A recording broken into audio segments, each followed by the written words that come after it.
Reverse has a show centered by people with learning ability for our friends and community. We talk about issues that are important to vote and interview interested people to find out new information. This is our aim to make a difference and have our voices heard.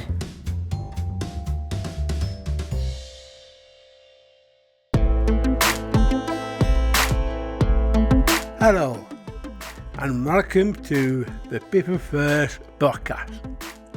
This week we are excited to be doing an episode all about Andy's Men's Club. Talking about men's health is very important, especially mental health. To talk to us about looking after our mental health and Andy's Men's Club, we have Andy joining us. Thanks for joining us today. Thank you very much for having me in. How did Andy's Men's Club start and how has it grown over the years? Really good question. Andy's Man Club actually started back in 2016. That was after where it gets its name. A young man called Andrew Roberts from Halifax unfortunately took his own life. After that, his family wanted to do something. They wanted to make a difference. His brother-in-law is a guy called Luke Ambler, used to be a professional rugby player. He had this idea for a coffee club for guys, just a place where guys could meet up.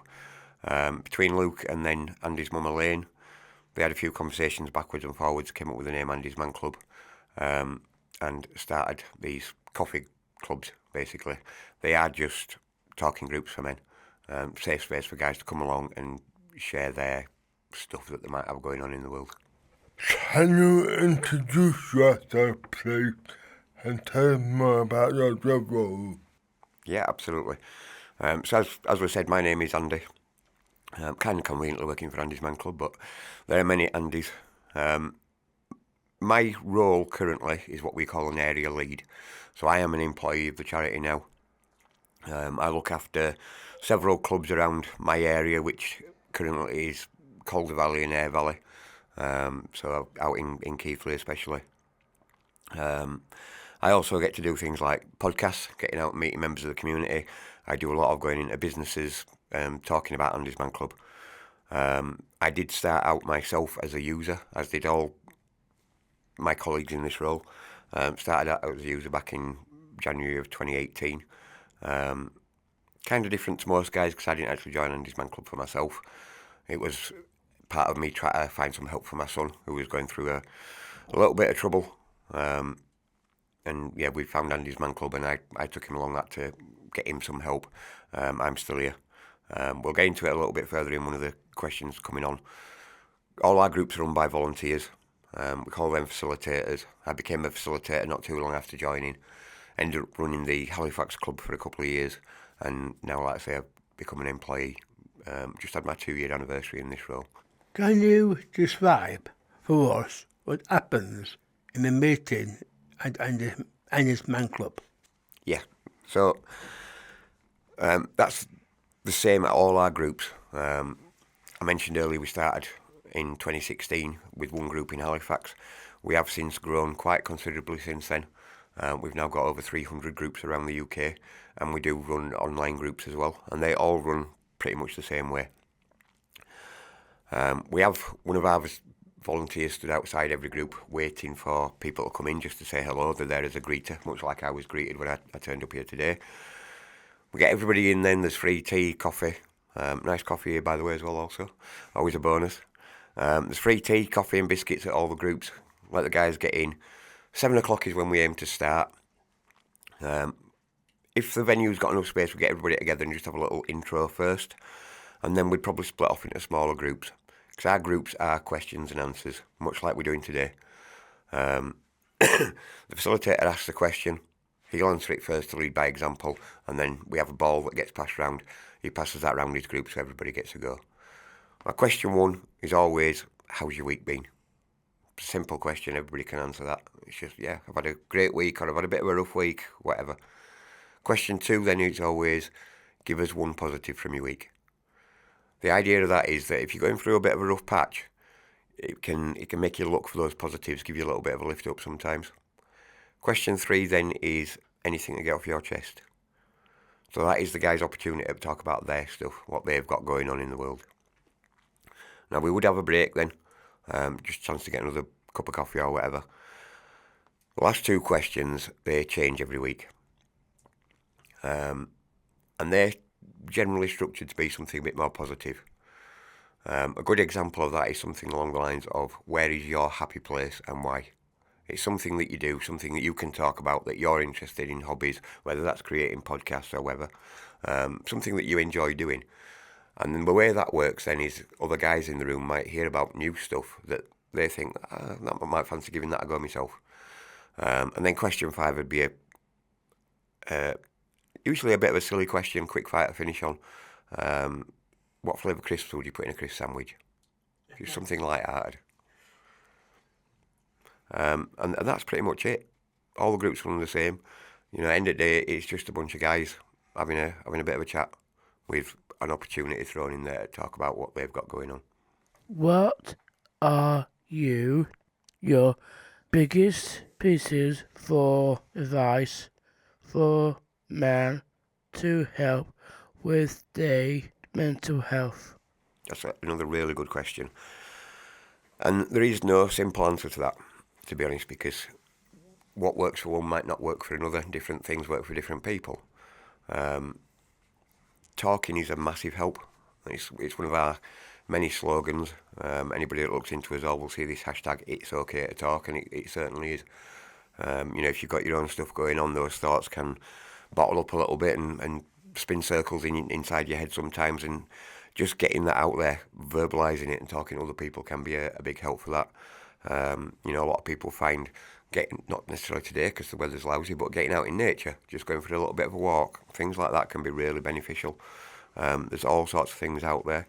The best piece of advice is try, certainly from my perspective. There might be some fantastic stuff out there waiting for you. Unless you try it, how are you ever going to know? Why is mental health so important for us to talk about?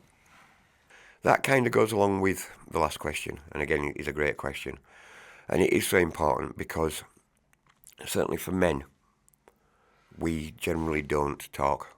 We keep our feelings and our troubles bottled up inside, and that's where they become a problem. So much like I said to that last one, even just sometimes verbalising it, talking about this stuff, can give us a little bit of breathing space. It can take that pressure off. Everybody's got mental health. Everybody's got physical health. Some people's physical health is better than others. Some people's mental health is better than others. But we've all got it. It's just whether it's not so much in a good place at the moment. And again, like I said with that last question, talking about it is a massive, massive tool in that toolbox of being able to deal with things if you're having a bit of a rough time. But I would ask you a different question before this question come up. I am here to listen to you, Andy, because I'm one of the advocates of men's health and also about mental health also. So that's why I'm here to have a go at podcast with you. Awesome, great stuff. What kind of things do you do as an advocate, Adrian? What have you done in the past? We have we take men's health here as done to all in the all, and we actually just have fun really, and we actually play football for fun, and also there were stalls to look after your mental health, physical, emotional and mental well-being, to people will get help from this type of thing.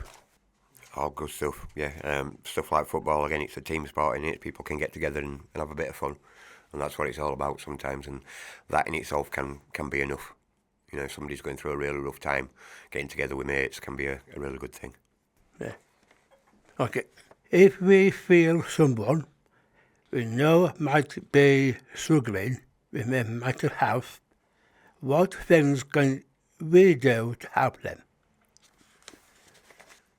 So that is not easy, but it is a simple answer in that being supportive, letting them know that what they're going through currently is okay. You know, like I said before, we all struggle at time to times.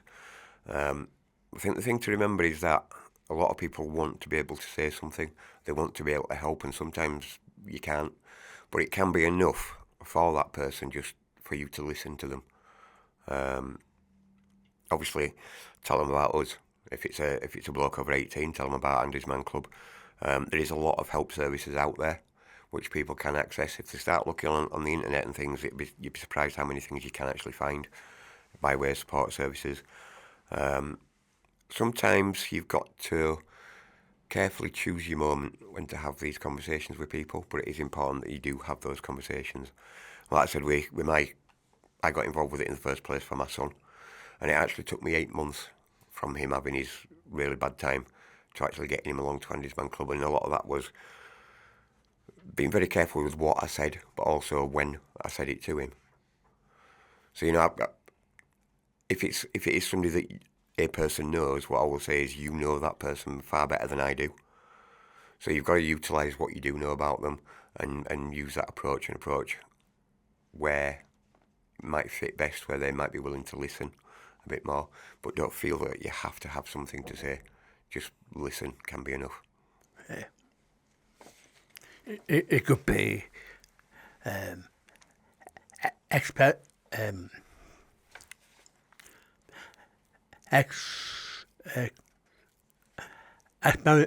explanation for them. Yeah, absolutely. Do you have any favourite stories from working at Andy's Men's Club? Yeah, I do indeed. We've got to be a little bit careful because the groups themselves are all confidential. Anything that is said in the group stays in the group, and that's a big part of how it actually works. But actually, from working at this, like I said earlier, I do a lot of going into businesses and doing talks and things.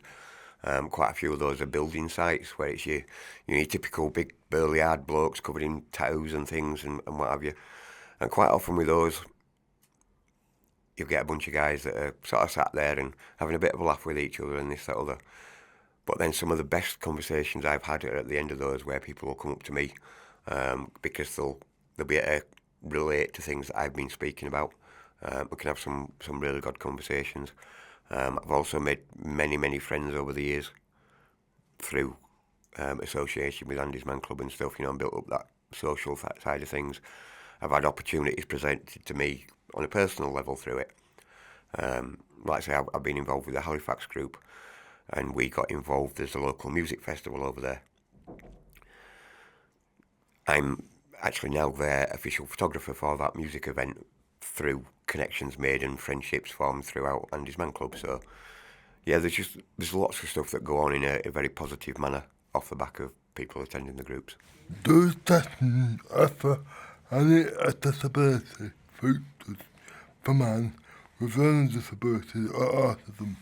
So what we don't do is specify for any particular area. But when we are setting up a club, what we do look at is it accessible to all? Is there things like wheelchair access? So we can be open to any man over 18 that is willing and able to partake in that. Like I say, it's peer-to-peer support. So it is questions and answers. So if a person is able to attend, is able to partake in that session, is able to answer the questions, join in with the conversations that are around it, then we try our best to cater for everybody. But we're not in a position where we're able to specialise particularly, because if we picked out learning disabilities or autism, as you've exactly asked, we then have to say, well, can we cater equally for the deaf? Can we cater equally for the blind? So we try to be all-encompassing as far as possible. Do you host any events or fundraisers for people who aren't members? Yes and no, in simple form, although that's just complicated it. We don't actively fundraise ourselves because we are a suicide prevention charity. What we don't want to do is put that guilt on people feeling that they have to donate when they might not be able to afford it, so we don't fundraise. We are entirely run on donations, and we have just last year really actually started our own events, and we have an events team now. For the last several years we've been invited into other people's events, and that does still go on quite a lot. I know we've been invited into Keighley Cougars. They've had us along for match days quite regularly. If you ever get on there, you might well see our gazebo up in the ground somewhere. But our events, a lot of them at the moment in time are more physical type of things. So we do a lot of runs, 10k runs, park runs and things that we're involved in. Weekend before last it was a Great North Run where we had 500 people actually running on behalf of us. Some of those were staff members, some of those were volunteers, and some of them were just not members at all. They were just general public. All of that stuff gets put out on our social media channels. All the local groups have their own Facebook pages, certainly, which are public facing. They tend to share events and things on there. So if anybody wants to look into that stuff, by all means follow us on Facebook is probably the best one by far. So there's just all sorts of things going on throughout the year. I'm holding an event in Keighley, and could you want to join us to have some fun with your members, just with football with us, or not? There is a possibility, yes. Maybe what we'll do, let them know when the event is, what time and where. I can get in touch with, because we've just opened a group in Keighley a couple of months ago. So we have got facilitators there, we've got members there. When that event comes to us in the office, I can then share that with the guys and see if anybody's free on that day. It does depend, because Keighley are quite busy for us and they do quite a lot of things, so it does depend if there's anybody free at the time, but I can certainly ask the question by all means. And it's always great to get involved with stuff like that. If one of your members is nervous to speak, what are you going to do to make you feel at ease to speak? So it's kind of got taken us a little bit back. At our groups, there's no pressure on anybody to talk at all. That's why we use the ball. So if I'm the facilitator, I've got the ball, I ask that first question, how's your week been? Right, especially if we've got new guys coming along, we tend to put them, we sit in a circle and we tend to put them towards the end of the circle. So as that ball's going round, if you don't want to talk, if you're not ready to start sharing, when that ball comes to you, all you do is pass it on to the next person. That's it, simple as. And that's part of the intro, what we go through, so that everybody knows that. So yeah, there's no pressure on anybody. What you do find though is, because we put the newer guys to the end, by the time it's gone round everybody else, it makes them feel a bit more at ease, so that they might be able to join in. But there's no pressure whatsoever. Are there any ways to volunteer or help support the charity? Yeah, much like that earlier question about the events and side of things. Now we're getting to the back end of the season, there's probably not going to be that much more around this year. But I mentioned things like the Great North Run. We always need people for marshalling, just lining the route, cheering the runners on and things like that. We do the Yorkshire Three Peaks. It tends to be an annual one. So again, there's a lot of support with that, whether it's just, we'll set up tables around to hand people bottles of water. And again, anything like that will go out on our social media. So when those events are coming up, if anybody wants to get in touch to offer assistance, same email, info@andysmanclub.co.uk. What would you say to man thinking about joining Andy's Man Club? How can you join? So we'll take the last bit first. How can you join? Literally just turn up. Nobody needs to make appointments. You don't need to book in. There's no waiting lists either for our groups. All our clubs, no matter where anybody in the country might be, all our clubs are listed on our website, which is www.andysmanclub.co.uk. And there's a tab on that website that says Find Your Nearest Group. When you click on that, it brings up a map. You can put your own location in it. So if you're in Keighley, whatever your postcode is, put that up and it'll bring up your nearest groups. So we have got Keighley, we have got Buildon, we have got Ilkley, as I mentioned earlier, that we've just opened. They all run the same time. They're normally open from about 6:30, just so that everybody can get in and grab a cup of tea or whatever. 7 o'clock is when we start, 9 o'clock is when we finish. Just let me flip that back over, sorry. And then, so the first part of it, what would you say to anybody thinking about actually joining? That's simple, give it a go. It might be exactly what you've been looking for. Like I say, I've been around over 7 years. I've been going to Andy's Man Club and I think it's fantastic. We actually get, across the country and online, we get over 6,000 men using our groups every week. So it definitely does work if it's the right fit for the right person. You know what I mean? I tend to ask, if I get asked that question, I try to turn it into another question. And I say, what have you got to lose? That's the answer to that question. What have you got to lose? At the end of the day, you're going to get a free brew. You're going to get a free biscuit, maybe even 2 if you're lucky. And it's 2 hours of your life you ain't getting back. There's no big deal there, is there? That's all the time we have on today's show. We like to say thank you to Andy before joining us today and give us a lot of information about Andy's Men Cup. It is very important that everyone knows the support is available in their area if they need it, and how to get that support. Andy, do you have anything else you would like to say before we end the show? Just quickly to say thank you very much for having us in. I probably should have said earlier as well, if anybody's fancying attending Keighley group, our group here is held at Project 6 on Devonshire Street. Yeah, the guys will be there tonight from 6:30ish. There is quite a few stairs in that one, though, so just to be forewarned. Thank you. My pleasure. Thank you, Andrew. Remember to comment, like and share on Facebook, Instagram and X. You can find us by searching for the People First Podcast. Thank you for listening and we'll see you next time.